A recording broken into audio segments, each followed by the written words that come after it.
Kabayan, madali ba mag-ipon or mahirap mag-ipon sa abroad?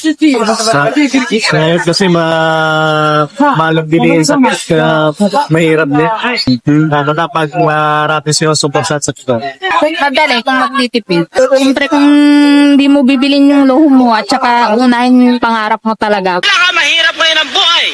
Walang tulog, walang gising. Lahat, puro gising. Madali ba o mahirap mag-ipon dito sa abroad? Hindi Bakit po? po. Bakit? Kasi wala pang sahod, nabibilang na yung mga bayarin sa Pinas. But if you close your eyes, Siyempre may pamilya din kami naghihintay ng pambasos kung araw-araw. Kaya pagkasahod, napupunta rin sa kanila. Choice mo yan bilang isang tao eh. Kasi sa akin naman, nung nasa Pilipinas pa lang ako, as a policeman, napariwara din buhay ko noon eh. Hindi ako nakapag-ipon, kaya kong bisyo, sugal. Dito ngayon, natutunan ko kung paano mag-ipon. Kasi yung sinasabi nila na hindi habang buhay na malakas ka. Kaya kailangan mag-ipon ka para sa future mo. Hirap din na madali. Pero para sa pamilya, lahat. Mag-ipon, para sa pamilya. Dito sa abroad, depende sa tao. Depende kung gusto mo talagang mag-ipon o ayaw mo talagang mag-ipon. Pero kung willing ka namang mag-ipon, makakapag-ipon ka. Madali lang kung priority mo yung mag-ipon. Madali lang po yan. Madali lang. Paano po yung madali? Maglagay ka lang ng pera sa ATM, makakaipon ka lang. Tipid tips or saving tips po sa ating kababayan sa nakaka. Para sa akin siguro, parang magkakibat yun eh. Kung magtitipid ka talaga, mapupunan mo yung savings mo yun. Kailangan dalawa talaga yun hindi lang puro save. Kasi kung mahirap mag-save kasi kung hindi ka magtitipid pag sa mga bagay na gusto mo. Kaya kung magtitipid ka talagang may save. Kaya sinabi ko palagi uminom. Oo, tama. Kasi yung mga bilihin dito, ang mamahal, di ba? Magdadagig dito ang mga pangalang 50, sabihin mo, convert mo yon. Isipin nyo lagi yung convert. Tama. Pero huwag ka nang uminom.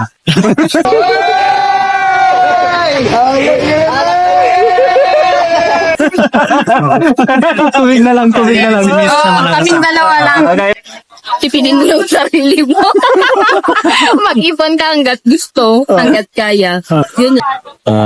Kung ano po yung gusto nyo na wala namang kabuluhan, isipin nyo na lang yung pamilya natin na naghihirap at isipin na lang natin yung pagod natin na nagtatrabaho dito, na gusto ba natin na palang araw walang patutunguhan yung buhay natin at pagod natin. Kaya tipid tips lang po yun na kailangan pa mag-ibon at minsan din samahan natin ng dasal. Importante. Huwag maluko. Huwag maluko. Okay Parang po. hindi naman tayo maluko. Hindi, yung iba nga, di ba? Hindi tayo. Di ba? Ano pa? Joke lang. Kapyo. Pag-hapsyo. Dami. Pero hindi kami pumupunta. Araw-araw. Pwede naman siguro kung paminsan-minsan. Malay mo nang yung swerte. Magsahod. Ito hindi palagi. Hindi palagi. Okay po. Ano po yung tips na... Para makatipid ka, isang beses ka lang kakain ng isang araw. Isang beses lang. Bakit mataba ka? Hindi ako mataba! Marami lang akong pambili ng pagkain! Kasi yung kain ko ng yung kain ko ng isang beses, nagiging times 10 yun. Pag kumakain ako. Huwag mong tirahin. Minsan gano'n na. Yung nagtipid ka, pero pag kumain ka, triple, o kaya times 10 na yung kinain mo. Pwede pa rin bang kwan yun? Talunin ng kabayo? Dalan ng kabayo. Yung pagkain mo? Paggutom na Alam niyo yung kabayo. Oh, sa seryosohan, ano yung tipid tips mo? Tipid tips, kung kaya mong magluto, the best na magluto ka ng pagkain. Yun. Either kumain ka sa labas. Kasi pag sa labas, mga fast food mahal. At tapos hindi din healthy. Kaya, mas maganda na magluto ka na lang. Tama.